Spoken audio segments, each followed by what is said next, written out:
Hello ನಮಸ್ತೆ, ಹೇಗಿದ್ರಿಲ್ರು? ನಾವು ಆರೋಗ್ಯವಾಗಿಯೂ ಇರಬೇಕು, ಹಾಗೆಯೇ ಒಳ್ಳೆ ಅಡುಗೆ ಮಾಡಬೇಕು ಅಂತಂದರೆ ಆದಷ್ಟು ಮನೆಯಲ್ಲಿ ಮಾಡಿರುವಂತಹ ಈ ಮಸಾಲ ಪುಡಿಗಳನ್ನು ಯೂಸ್ ಮಾಡೋದು ತುಂಬಾ ಒಳ್ಳೆಯದು. ಇವತ್ತಿನ ವಿಡಿಯೋದಲ್ಲಿ ಸೂಪರ್ ಆಗಿರುವಂತಹ ನಾವು ಅಂಗಡಿಯಲ್ಲಿ ತರ್ತೀವಲ್ವ, ಅದಕ್ಕಿಂತ ತುಂಬಾ ಚೆನ್ನಾಗಿರುವಂತಹ ಘಮ ಘಮ ಅನ್ನುವಂತಹ 3 ಮಸಾಲ ಪುಡಿಗಳನ್ನು, ರಸಂ ಪುಡಿ, ಅದಾದ ನಂತರ ಕಬಾಬ್ ಪುಡಿ ಮತ್ತು ಇನ್ನೊಂದು ಗರಂ ಮಸಾಲ ಪುಡಿ, ಈ 3 ಪುಡಿಗಳನ್ನು ಹೇಗೆ ತುಂಬಾ ಸುಲಭವಾಗಿ ಮನೆಯಲ್ಲಿ ಮಾಡ್ಬೋದು ಅನ್ನೋದನ್ನು ಇವತ್ತಿನ ವಿಡಿಯೋದಲ್ಲಿ ನಾನು ಹೇಳ್ಕೊಡ್ತಾ ಇದ್ದೀನಿ. ವಿಡಿಯೋನ ನೋಡಿ ಈ ಮಸಾಲ ಪುಡಿಗಳನ್ನು ನೀವು ಮನೆಯಲ್ಲೇ ಮಾಡಿ ನನಗೆ ನಿಮ್ಮ ಫೀಡ್ಬ್ಯಾಕ್ನ ತಿಳಿಸಿ. ಹಾಗೆಯೇ ಇಲ್ಲಿ ತನಕ ನೀವು ಯಾರಾದರೂ ನನ್ನ ಚಾನೆಲ್ಗೆ ಸಬ್ಸ್ಕ್ರೈಬ್ ಆಗಿಲ್ಲದಿದ್ದರೆ ಸಬ್ಸ್ಕ್ರೈಬ್ ಆಗಿ, ನನ್ನ ವೀಡಿಯೋಸ್ನ ನೋಡಿ ಲೈಕ್ ಮಾಡಿ, ಶೇರ್ ಮಾಡಿ, ನನ್ನ ಈ ಪ್ರಯತ್ನನ ಸಪೋರ್ಟ್ ಮಾಡಿ. ಥ್ಯಾಂಕ್ಸ್ ಎಲ್ರಿಗೂ. ಮೊದಲು ಕಾಳುಮೆಣಸು ಜೀರಿಗೆ ರಸಂ ಪುಡಿಯನ್ನು ಮಾಡ್ಕೊಳ್ಳೋಣ. ಸ್ಟವ್ ಮೇಲೆ ಬಾಣಲೆನ ಸ್ವಲ್ಪ ಕಮ್ಮಿ ಉರಿಲಿ ಕಾಯಿಸ್ಬಿಟ್ಟು 4 ಟೇಬಲ್ ಸ್ಪೂನಷ್ಟು ಕಾಳುಮೆಣಸು, 4 ಟೇಬಲ್ ಸ್ಪೂನಷ್ಟು ಜೀರಿಗೆ, 2 ಟೇಬಲ್ ಸ್ಪೂನಷ್ಟು ತೊಗರಿಬೇಳೆ ಮತ್ತು ಕಡಲೆಬೇಳೆನ ಮಿಕ್ಸ್ ಮಾಡ್ಕೊಂಡು ಹಾಕೋಬೇಕು. 2 ಟೇಬಲ್ ಸ್ಪೂನಷ್ಟು ಕೊತ್ತಂಬರಿ ಬೀಜ, ಅರ್ಧ ಟೇಬಲ್ ಸ್ಪೂನಷ್ಟು ಮೆಂತೆ, ಇಷ್ಟನ್ನು ಹಾಕಿಬಿಟ್ಟು ನಾವು ಮೊದಲು ಇದನ್ನ ಸ್ವಲ್ಪ ಹುರಿದ್ಕೋಬೇಕು.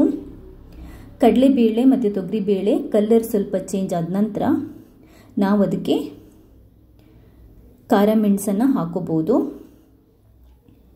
ಒಂದು 8 ಗುಂಟೂರು ಮೆಣಸನ್ನು ಹಾಕ್ಕೊಳ್ಳಿ. ಸ್ವಲ್ಪ ಕರಿಬೇವನ್ನು ಹಾಕ್ಕೊಂಡು ಇದನ್ನ ಕೂಡ ಹುರಿದ್ಕೊಳ್ಳಿ. ಇದಾದ ನಂತರ ಕೊನೆಗೆ ಸ್ಟವ್ ಬಂದ್ ಮಾಡೋಕ್ಕಿಂತ ಮುಂಚೆ ಅರ್ಧ ಟೇಬಲ್ ಸ್ಪೂನಷ್ಟು ಅರಶಿನ, ಅರ್ಧ ಟೇಬಲ್ ಸ್ಪೂನಷ್ಟು ಇಂಗು, ಇಷ್ಟನ್ನು ಹಾಕಿಬಿಟ್ಟು ಚೆನ್ನಾಗಿ ಮಿಕ್ಸ್ ಮಾಡಿಕೊಂಡು ತಕ್ಷಣ ಸ್ಟವನ್ನು ಬಂದ್ ಮಾಡಿಬಿಟ್ಟು ತಣ್ಣಗಾಗಲಿಕ್ಕೆ ಬಿಟ್ಟು ಸ್ವಲ್ಪ ತಣ್ಣಗಾದ ನಂತರ ಇದನ್ನ ಗ್ರೈಂಡ್ ಮಾಡ್ಕೊಳ್ಳಿ, ಪುಡಿ ಮಾಡ್ಕೋಬೇಕು. ಸ್ವಲ್ಪ ಪುಡಿ ಮಾಡಿ ಒಂದ್ಸರಿ ಬಂದ್ ಮಾಡಿ ಮಿಕ್ಸಿನ ಬಂದ್ ಮಾಡಿ ನೋಡ್ಕೊಳ್ಳಿ. ಇನ್ನೊಂದು ಸ್ವಲ್ಪ ಇದು ಪುಡಿ ಆಗಬೇಕು, ತರಿ ಇದೆ. ರಸಮ್ಗೇನು ತುಂಬ ಪುಡಿ ಆಗಬೇಕಾಗಿಲ್ಲ, ಬಟ್ ಇದಕ್ಕಿಂತ ಸ್ವಲ್ಪ ಪುಡಿ ಆಗಬೇಕು. 2ನೇ ಸರಿ ರುಬ್ಬಿದಾಗ ನೋಡಿ ಇವಾಗ ಪರ್ಫೆಕ್ಟಾಗಿ ಪುಡಿ ಆಗಿದೆ. ಸೂಪರ್ ಆಗಿರುವಂತಹ ರಸಂ ಪುಡಿ ರೆಡಿಯಾಗಿದೆ. ರಸಂ ಮಾಡುವಾಗ ನೀವು ಅಳತೆಗನುಸಾರವಾಗಿ ನೋಡಿಕೊಂಡು ಹಾಕ್ಕೊಳ್ಳಿ. ಈಗ ಸೂಪರ್ ಆಗಿರುವಂತಹ ಕಬಾಬ್ ಪುಡಿನ ಮಾಡ್ಕೊಳ್ಳೋಣ. ಸ್ಟವ್ ಮೇಲೆ ಬಾಣಲೆನ ಕಮ್ಮಿ ಉರಿಯಲ್ಲಿ ಕಾಯಿಸ್ಬಿಟ್ಟು ಅದಕ್ಕೆ 4 ಟೇಬಲ್ ಸ್ಪೂನಷ್ಟು ಕಡಲೆಬೇಳೆನ ಹಾಕ್ಕೊಳ್ಳಿ. ಕಡಲೆಬೇಳೆ ಬದಲು ಕಡಲೆ ಪುಡಿನ ಬೇಕಾದರೂ ಹಾಕೋಬಹುದು, ಬಟ್ ಪುಡಿ ಹಾಕೋದಿದ್ರೆ ಅದನ್ನ ಹುರಿದ್ಕೊಳ್ಳೋಕ್ಕಿಲ್ಲ. ಕಡಲೆಬೇಳೆನ ಈ ಥರ ಹುರಿದಾದ ನಂತರ ಅದು ಕಲರ್ ಚೇಂಜ್ ಆದ ನಂತರ ಅದನ್ನೊಂದು ಪಾತ್ರೆಗೆ ತೆಗೆದಿಟ್ಕೊಳ್ಳಿ. ಇವಾಗ 4 ಟೇಬಲ್ ಸ್ಪೂನಷ್ಟು ಕಾಳುಮೆಣಸು, 4 ಟೇಬಲ್ ಸ್ಪೂನಷ್ಟು ಕೊತ್ತಂಬರಿ ಬೀಜ, 4 ಟೇಬಲ್ ಸ್ಪೂನಷ್ಟು ಜೀರಿಗೆ, 4 ಟೇಬಲ್ ಸ್ಪೂನಷ್ಟು ಬಡೆಸೊಪ್ಪು, ಇಷ್ಟನ್ನು ಹಾಕ್ಕೊಂಡು ಚೆನ್ನಾಗಿ ಹುರಿದ್ಕೊಳ್ಳಿ. ಕೊತ್ತಂಬರಿ ಬೀಜ, ಜೀರಿಗೆ ಕಲರ್ ಒಂದು ಸ್ವಲ್ಪ ಚೇಂಜ್ ಆದ ನಂತರ ಅಥವಾ ಕೊತ್ತಂಬರಿ ಬೀಜದೇ ಕಲರ್ ಚೇಂಜ್ ಆದ ನಂತರ ಇದನ್ನ ನಾವು ಅದೇ ಪಾತ್ರೆಗೆ ತೆಗೆದು ಹಾಕೋಬಹುದು. ಇವಾಗ ಒಂದು 10ರಿಂದ 15 ಹಾಕೋಬಹುದು. ಖಾರ ನೋಡ್ಕೊಂಡು ಹಾಕೊಳ್ಳಿ. ಗುಂಟೂರು ಮೆಣಸು, ಸ್ವಲ್ಪ ಕರಿಬೇವನ್ನು ಹಾಕ್ಕೊಂಡು ಹುರ್ಕೋಬೇಕು. ಕರಿಬೇವು ಕೈಯಲ್ಲಿ ಪುಡಿ ಹಾಕೋ ತನಕ ಹುರ್ಕೊಂಡು ಅದನ್ನ ಅದೇ ಪಾತ್ರೆಗೆ ತೆಗೆದಿಟ್ಕೊಳ್ಳಿ. ಇದಾದ ನಂತರ ನಾವು ಗರಂ ಮಸಾಲದು ಬೇರೆ ಇಂಗ್ರೀಡಿಯೆಂಟ್ಸನ್ನು ಹುರಿದ್ಕೊಳ್ಳೋಕ್ಕಿರುತ್ತೆ. ಇದಾದ ನಂತರ ಇದಕ್ಕೆ 2 ಪಲಾವ್ ಎಲೆ, 2 ಜಾವಿತ್ರಿ, 2 ಚಕ್ಕೆ ಮೀಡಿಯಂ ಸೈಜ್ದು, 2 ಸ್ಟಾರ್, 1 ಟೇಬಲ್ ಸ್ಪೂನಷ್ಟು ಲವಂಗ, 8 ಏಲಕ್ಕಿ ಮತ್ತು ಅರ್ಧ ಸ್ಪೂನಷ್ಟು ಕಸೂರಿ ಮೇಥಿ ಬೇಕಾಗುತ್ತೆ. ಬಟ್ ಕಸೂರಿ ಮೇಥಿನ ಇವಾಗಲೇ ಹುರ್ಕೊಳ್ಳುವಾಗ ಹಾಕೋದಲ್ಲ, ಕಸೂರಿ ಮೇಥಿನ ಕೊನೆಗೆ ಹಾಕೋದು. ಈ ಪಲಾವೆಲೆ ಪಟ ಪಟ ಅಂತ ಪುಡಿ ಆಗಲಿಕ್ಕೆ ಶುರುವಾದ ನಂತರ ಕೊನೆಗೆ ಹಾಕಿ ಕಸೂರಿ ಮೇಥಿನ ಹಾಕ್ಕೊಂಡು ಜಸ್ಟ್ ಒಂದು ರೌಂಡು ಮಿಕ್ಸ್ ಮಾಡಿಕೊಂಡು ಸ್ಟವ್ ಬಂದ್ ಮಾಡಿ ಈ ಇಂಗ್ರೀಡಿಯೆಂಟ್ಸ್ನ ಅದೇ ಪಾತ್ರೆಗೆ ಹಾಕ್ಕೊಂಡು ತಣ್ಣಗಾದ ನಂತರ ಇದನ್ನ ಗ್ರೈಂಡ್ ಮಾಡ್ಕೊಳ್ಳೋಣ. ಕಬಾಬ್ಗೆ ಯಾವಾಗಲೂ ನೈಸಾಗಿ ಗ್ರೈಂಡ್ ಮಾಡ್ಕೋಬೇಕು. 1 ರೌಂಡ್ ಆಗಿದೆ, ಇವಾಗ 2nd ರೌಂಡ್ ಕೂಡ ಗ್ರೈಂಡ್ ಆಗಿದೆ. ತುಂಬಾ ಸಾಫ್ಟಾಗಿ ಕಬಾಬ್ ಪೌಡರ್ ಬಂದಿದೆ. ಕಬಾಬ್ ಮಸಾಲ ಪೌಡರ್ ಇದು ನೋಡಿ. ಇವಾಗ ಇನ್ನು ಇದಕ್ಕೆ ಬೇರೆ ಪುಡಿಗಳನ್ನು ಹಾಕೋದಿರುತ್ತೆ. ಇದನ್ನ ಒಂದು ಮಿಕ್ಸಿಂಗ್ ಬೌಲಿಗೆ ಹಾಕ್ಕೊಂಡು ಎಲ್ಲ 4 ಟೇಬಲ್ ಸ್ಪೂನ್ ಅಳತೆಯಲ್ಲಿ ಹೇಳಿದ್ದೇನೆ. ಇವಾಗ ಇದಕ್ಕೆ ಬೇರೆ ಪುಡಿಗಳನ್ನು ಕೂಡ 4 ಟೇಬಲ್ ಸ್ಪೂನೇ ಹಾಕೋಬೇಕು. ಇದಕ್ಕೆ 4 ಟೇಬಲ್ ಸ್ಪೂನಷ್ಟು ಮೈದಾ ಹಿಟ್ಟು, 4 ಟೇಬಲ್ ಸ್ಪೂನಷ್ಟು ಅಕ್ಕಿ ಹಿಟ್ಟು, 4 ಟೇಬಲ್ ಸ್ಪೂನಷ್ಟು ಕಾರ್ನ್ಫ್ಲೋರು, ಇಷ್ಟನ್ನು ಹಾಕ್ಕೊಂಡು ಮಿಕ್ಸ್ ಮಾಡ್ಕೊಳ್ಳಿ. ನಾನು ಇದಕ್ಕೆ ಉಪ್ಪನ್ನು ಹಾಕ್ತಾ ಇಲ್ಲ. ಉಪ್ಪು ಯಾವಾಗಲೂ ನಾವು ಕಬಾಬ್ ಮಾಡುವಾಗ ಹಾಕೋಬಹುದು. ಸ್ವಲ್ಪ ಕಲರ್ ಪುಡಿನ ಹಾಕೊಳ್ಳಿ.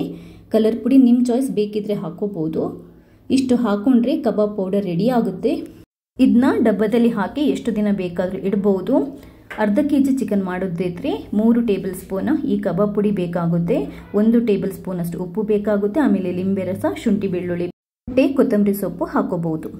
ಇವಾಗ ಸೂಪರ್ ಆಗಿರುವಂತಹ ಗರಂ ಮಸಾಲ ಪುಡಿಯನ್ನು ಮಾಡ್ಕೊಳ್ಳೋಣ. ಸ್ಟವ್ ಮೇಲೆ ಒಂದು ಬಾಣಲೆನ ಕಮ್ಮಿ ಉರಿ ಇಟ್ಬಿಟ್ಟು ಕಾಯಿಸ್ಬಿಟ್ಟು 2 ಟೇಬಲ್ ಸ್ಪೂನ್ ಅಷ್ಟು ಕೊತ್ತಂಬರಿ ಬೀಜ, 2 ಟೇಬಲ್ ಸ್ಪೂನ್ ಅಷ್ಟು ಕಾಳುಮೆಣಸು, 2 ಟೇಬಲ್ ಸ್ಪೂನ್ ಅಷ್ಟು ಜೀರಿಗೆ, 2 ಟೇಬಲ್ ಸ್ಪೂನ್ ಅಷ್ಟು ಬಡೆಸೊಪ್ಪು ಇಷ್ಟನ್ನು ಹಾಕಿಕೊಂಡು ಚೆನ್ನಾಗಿ ಕಾಯಿಸಬೇಕು, ಅಂದರೆ ಹುರ್ಕೋಬೇಕು. ಕೊತ್ತಂಬರಿ ಬೀಜದ ಕಲರ್ ಚೇಂಜ್ ಆದ ನಂತರ ಇದನ್ನ ಒಂದು ಪಾತ್ರೆಗೆ ತೆಗೆದಿಟ್ಕೋಬಹುದು.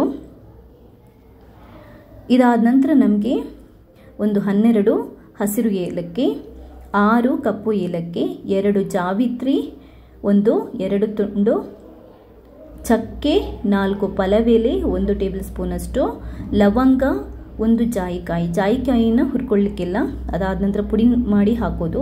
ಇಷ್ಟನ್ನು ಒಂದು ಸ್ವಲ್ಪ ಹುರಿದುಕೊಂಡು ಈ ಎಲೆ ಪುಡಿ ಆಗೋ ತನಕ ಹುರಿದುಕೊಂಡು ಇದನ್ನ ಅದೇ ಪಾತ್ರೆಗೆ ತೆಗೆದು ಹಾಕೊಳ್ಳಿ. ಇದನ್ನ ಸ್ವಲ್ಪ ತಣ್ಣಗಾಗೋ ತನಕ ಬಿಡಬೇಕು. ಇವಾಗ ನಾವು ಅಷ್ಟರಲ್ಲಿ ಜಾಯಿಕಾಯಿಯನ್ನು ಗುದ್ದಿ ರೆಡಿ ಮಾಡ್ಕೊಳ್ಳೋಣ. ಜಾಯಿಕಾಯಿನ ಸ್ವಲ್ಪ ಗುದ್ದಿ ನಾವು ಗ್ರೈಂಡ್ ಮಾಡಲಿಕ್ಕೆ ಈಸಿ ಆಗುತ್ತೆ. ಇದನ್ನ ಅದೇ ಪಾತ್ರೆಗೆ ಹಾಕ್ಕೊಂಡು ಇವಾಗ ಇದನ್ನ ಮಿಕ್ಸಿಗೆ ಹಾಕ್ಕೊಂಡು ನಾವು ಗ್ರೈಂಡ್ ಮಾಡ್ಕೋಬೇಕು. ಇಷ್ಟು ಇದಕ್ಕೆ ಬೇರೇನು ಹಾಕಲಿಕ್ಕಿಲ್ಲ. ಇದನ್ನ ಇವಾಗ ನಾನೊಂದು ಮಿಕ್ಸಿಗೆ ಹಾಕಿ ಗ್ರೈಂಡ್ ಮಾಡ್ಕೊತಾ ಇದ್ದೀನಿ. ಫಸ್ಟ್ ಒಂದ್ಸರಿ ಗ್ರೈಂಡ್ ಮಾಡಿದಾಗ ಪುಡಿ ಆಗುತ್ತೆ ನೋಡಿ. ಇಷ್ಟು ಪುಡಿ ಆಗಿದೆ, ಇದು ಸಾಕಾಗಲ್ಲ, ಇನ್ನೊಂದು ಸ್ವಲ್ಪ ಇದು ಗ್ರೈಂಡ್ ಆಗಬೇಕು. ಇನ್ನೊಂದು ಸರಿ ನಾನು 2ನೇ ರೌಂಡು ಗ್ರೈಂಡ್ ಮಾಡ್ತಾ ಇದ್ದೀನಿ. ಆವಾಗ ನಮಗೆ ಕರೆಕ್ಟಾಗಿ ಪುಡಿ ರೆಡಿ ಆಗುತ್ತೆ ನೋಡಿ. ಸೂಪರ್ ಆಗಿರುವಂತಹ ಗರಂ ಮಸಾಲ ಪುಡಿ ಮನೆಯಲ್ಲೇ ಹೇಗೆ ಮಾಡಿದ್ವಿ ಅಂತ, ಎಷ್ಟು ಫಸ್ಟ್ ಕ್ಲಾಸ್ ಆಗಿ ಬಂದಿದೆ ಅಂತ. ನೀವು ಹೀಗೇನೆ ಎಲ್ಲ ಪುಡಿಗಳನ್ನು ಮನೆಯಲ್ಲೇ ರೆಡಿ ಮಾಡ್ಕೋಬಹುದು. ಇನ್ನು ನಾನು ಮುಂಚಿನ ದಿನಗಳಲ್ಲಿ ಬೇರೆ ಬೇರೆ ಪುಡಿಗಳ ಮಸಾಲ ಪುಡಿಗಳ ರೆಸಿಪೀಸ್ನ ಹಾಕ್ತಾ ಇರ್ತೀನಿ. ನನ್ನ ಇವತ್ತಿನ ವಿಡಿಯೋ ಇಷ್ಟ ಆಗಿದ್ದಲ್ಲಿ ಲೈಕ್ ಮಾಡಿ. ಹಾಗೆಯೇ ನೀವೇನಾದರೂ ನನ್ನ ಚಾನೆಲ್ಗೆ ಹೊಸಬ್ರಾಗಿದ್ದರೆ ನನ್ನ ಚಾನೆಲ್ನ ಸಬ್ಸ್ಕ್ರೈಬ್ ಮಾಡಿ. ನನ್ನ ಎಲ್ಲ ವಿಡಿಯೋಸ್ಗಳನ್ನ ನೋಡಿ, ಲೈಕ್ ಮಾಡಿ, ಶೇರ್ ಮಾಡಿ. ನಾನು ಈ ಪ್ರಯತ್ನನ ಸಪೋರ್ಟ್ ಮಾಡ್ತಾನೆ ಇರಿ. ಈ ಎಲ್ಲ ರೆಸಿಪೀಸ್ದು ಇಂಗ್ರೀಡಿಯೆಂಟ್ಸ್ನ ಕರೆಕ್ಟಾಗಿ ಡಿಸ್ಕ್ರಿಪ್ಷನ್ ಬಾಕ್ಸಲ್ಲಿ ಹಾಕಿರ್ತೀನಿ, ಅಲ್ಲೂ ನೋಡಿಕೊಂಡು ನೀವು ಮಾಡ್ಬೋದು. ಥ್ಯಾಂಕ್ಸ್ ಎಲ್ರಿಗೂ.